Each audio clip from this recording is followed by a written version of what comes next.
तार साहब जरा आपसे शुरू कर लूँ, नारा तुसी मारे यार, ये एहतसाब आपने किस तरह करना है जनरल फैज़ हमीद साहब का और बाजवा साहब का? बहुत शुक्रिया मुनीब साहब, मैं हाल ही में लंदन से भी होके आया हूँ, आपके इल्म में है, और मेरी बड़ी तवील नशिस्तें भी रही हैं मियाँ मोहम्मद नवाज शरीफ साहब के साथ।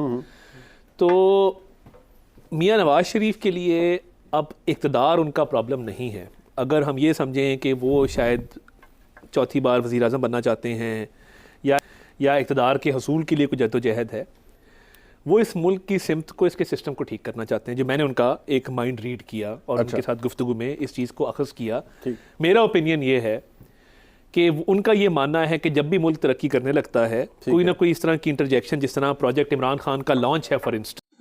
जी प्यारे पाकिस्तानियों, वीडियो में आपको आगे दिखाते हैं कि जब अतात आर्डर ने प्रोग्राम में कहा कि मैं लंदन से नवाज शरीफ साहब से मिलकर आया हूं और उनका जहन पड़ा है कि उनको सिर्फ पाकिस्तान की फ़िक्र है, और वो उनका ये भी कहना था कि जब भी उनकी हुकूमत होती है कोई ना कोई ऐसी साजिश हो जाती है जो उनको हुकूमत में ज़्यादा देर टिकने नहीं देती, और अब भी वो हुकूमत में आकर पाकिस्तान को बेहतर करने की ख्वाहिश रखते हैं। और लंदन में जाकर अपने वाक़यात, हालात और तफसीली मुलाकात की अंदरूनी कहानी बता रहे थे कि मंसूर अली ख़ान ने फिर अतात आर्डर की ऐसी उठकाई की कि वो देखने वाली है। वीडियो में आपको आगे दिखाते हैं, लेकिन उससे पहले आपसे गुजारिश भी है कि अगर आपने इस चैनल को सब्सक्राइब नहीं किया तो लाजमी सब्सक्राइब कर दें और वीडियो को भी लाइक कर दें। शुक्रिया। ठीक है। जो 2017 में पनामा को बहाना बनाया गया, एक ट्रायल कंडक्ट किया गया और हमारी पूरी पार्टी को डिसइंटीग्रेट करके, जेलों में डाल के, मुकदमात कायम करके, RTS बिठा के, तो एक शख्स को बरसर इक़्तिदार लाया गया जिसने 4 साल में मुल्क का भट्ठा बिठा दिया। वो सिस्टम को ठीक करना चाहते हैं। अच्छा जी। जहाँ पे ऐसे लॉन्चेस की गुंजाइश जो है वो ना रहे, और उनका माइंड ये है कि पाकिस्तान की अगर सिमत ने ठीक होना है, इसकी मईशत की बहाली होनी है, इसकी इंटरनेशनल लेवल पे वो साख बहाल होनी है, तो फिर ये पूरे सिस्टम को जो है वो ठीक करना पड़ेगा। बट ये ख्वाहिश तो मियां नवाज शरीफ साहब की बड़ी पहले से है। लेकिन 90 की दहाई में जब वो फौज के एस्टैब्लिशमेंट के कैंप से निकल आए तो उनकी लड़ाइयाँ तो उस वक्त से शुरू हो गई थी। बाद में 99 का कू हुआ, बाद में मियां नवाज शरीफ खुद इक़्तिदार में आए। 2013 में आपको मैंने क्लिप दिखा दिया, वो कह रहे हैं जनरल मुशर्रफ की अकाउंटेबिलिटी होनी चाहिए, यही नारा लेके आए। रिस्पॉन्स आपने देख लिया, हालत आपने अपनी देख ली, बसत देता रहा हूँ। अब मुझे बताएं कि कैसा, मुशर्रफ साहब ने तो फिर कू किया था, मार्शल लॉ लगाया था, तो फैज़ हमीद साहब को या जनरल बाजवा साहब को क्या सजा दिलवाएंगे? देखिए, मैं ये समझता हूँ ये तो वक्त आने पे ऑब्वियसली वो मतलब सर करोगे की तुसी एविडेंस की है थोड़े को।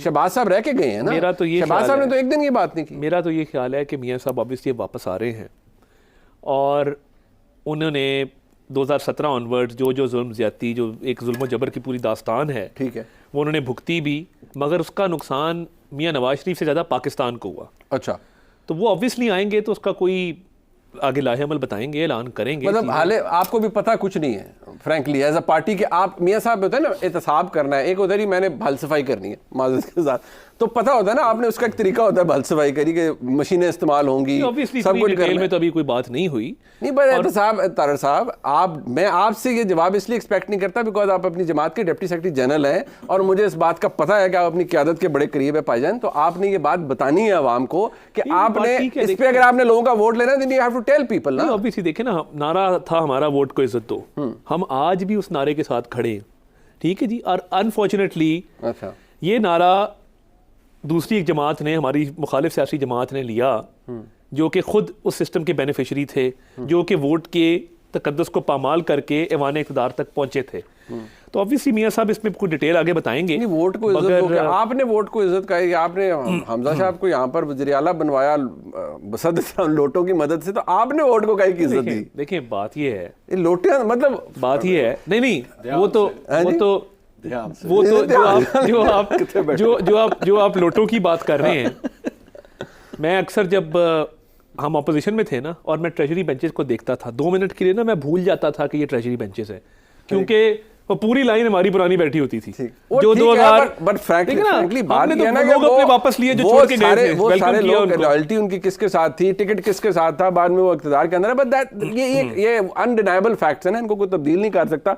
बट मैं before I could come to you Mansoor sahab, आपकी बड़ी मीनिंगफुल स्माइल है और जारी बात है तारर साहब की इस जो फिक्रंगेज गुफ्तगू और फिक्रंगेज जवाबात हैं आज। आप तारर साहब हमारे भाई हैं, जारी बात है, he is caught between the rock and a hard place. आप बताएं कैसे एहतसाब करना है इनको, तो नहीं अभी फ्रैंकली मैं आपके सवाल का जवाब देने से पहले फॉर्मली एहतजाज रिकॉर्ड कराना चाहूंगा। जी जी। जो थोड़ी देर पहले आपने इनके साथ T20 खेला है, why are you asking this question कि जी किस तरह होएगा?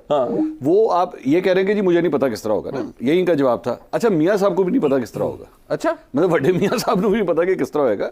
ये बेसिकली मीर जाफर मीर सादिक पार्ट 2 शुरू होने लगा है। अच्छा। और कोई कहानी नहीं है। जिस तरह खान साहब बैठ के 55 जलसों के अंदर मीर जाफर मीर सादिक करते रहे, ये बेसिकली वही कहानी है। दूसरी बात ये, आपके ख्याल में इन्होंने अभी पाकिस्तान तहरीक इंसाफ के साथ जो पिछले 3 महीने में हुआ, इन्होंने नहीं देखा हुआ? इन्होंने देख लिया है। इनको पता है रेड लाइन क्या है। एक वर्षन उन्होंने खुद भी देखा। उस रेड लाइन से आगे हमने नहीं जाना।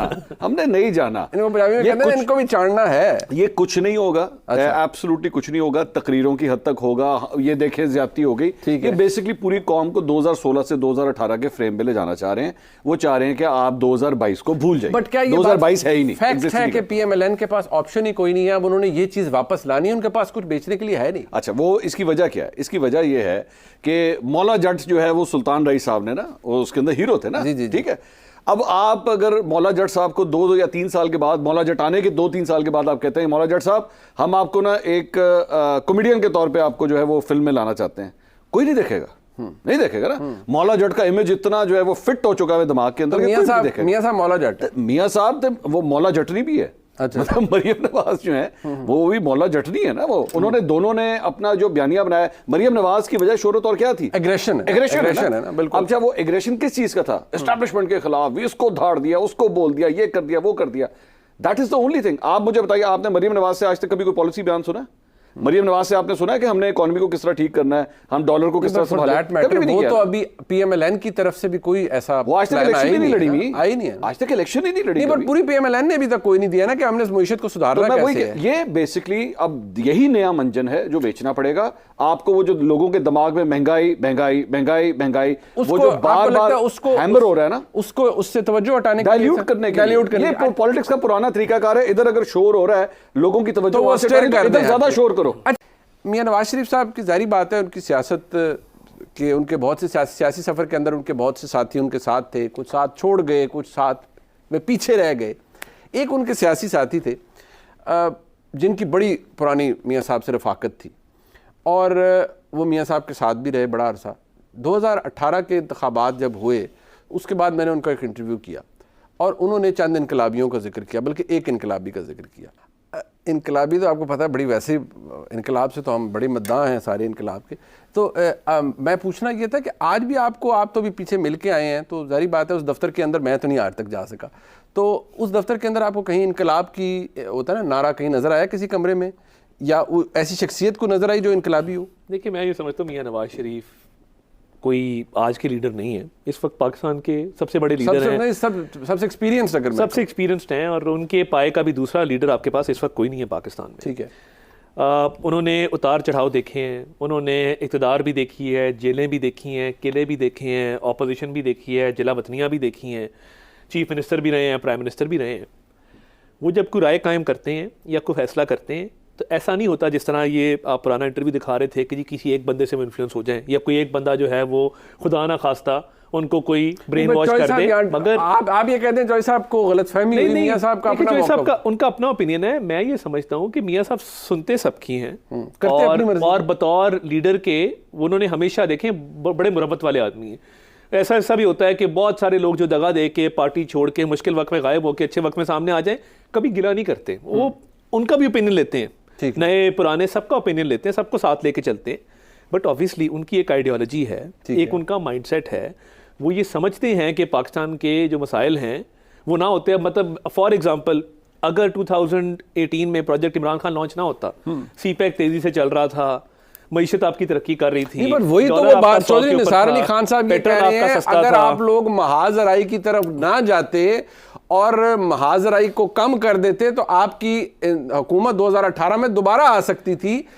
रिलेट कर रही है वो आज के हालात में कि अभी आप खुद को इक़्तिदार के करीब आता देख रहे हैं, लेकिन मियां नवाज शरीफ साहब का ये मौक़िफ़, मिसाल मैं आपको माजी की दे चुका हूं, हालात में आपको आज के बता रहा हूं। क्या आप समझते हैं कि आप आज अगर महाजराई शुरू करेंगे, आपका जो सवाल है ना, तो आप इक़्तिदार हासिल कर लेंगे? उस वक्त महाजराई क्या थी जी? 2014 के धरने चल रहे थे, भाईजान 2014 के धरनों से पहले चले जाए ना, मुशर्रफ साहब के ट्रायल की बात है ना जी। 2018 की बात जो चॉइस साहब जिक्र कर रहे हैं ना, जिन मीटिंग्स का और जिस मामले का, वो महाजरा क्यों थी? वो महाजरा इसलिए थी कि हमारी पार्टी तोड़ी गई, हमें इख्तिदार से निकाला गया, हमें जेलों में डाला गया, हमारे खिलाफ पूरा एक बयानिया बनाया गया, धरने किए गए।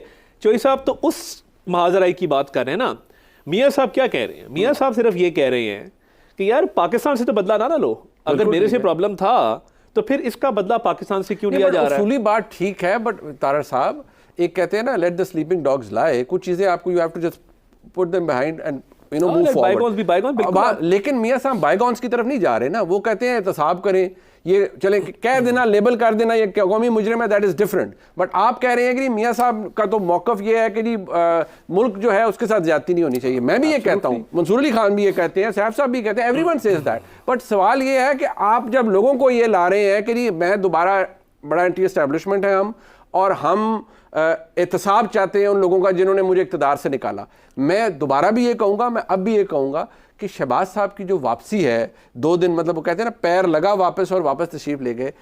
Skype, zoom, WhatsApp, video call, पता नहीं किस तरह की टेक्नोलॉजी आज हो जाती है जी, सब रिकॉर्ड हो जाती है। स्काइप भी हो जाती है, अच्छा जूम भी हो जाती है, फिर हो सकता है। फिर मंसूर अली खान साहब वापसी देखें, एक तो ये है कि मरीम नवाज शरीफ साहबा मौजूद थी, वो भी गई, उनके साथ साथ डार साहबा मौजूद हैं, तो इलेक्शन की डेट भी कल अनाउंस हुई।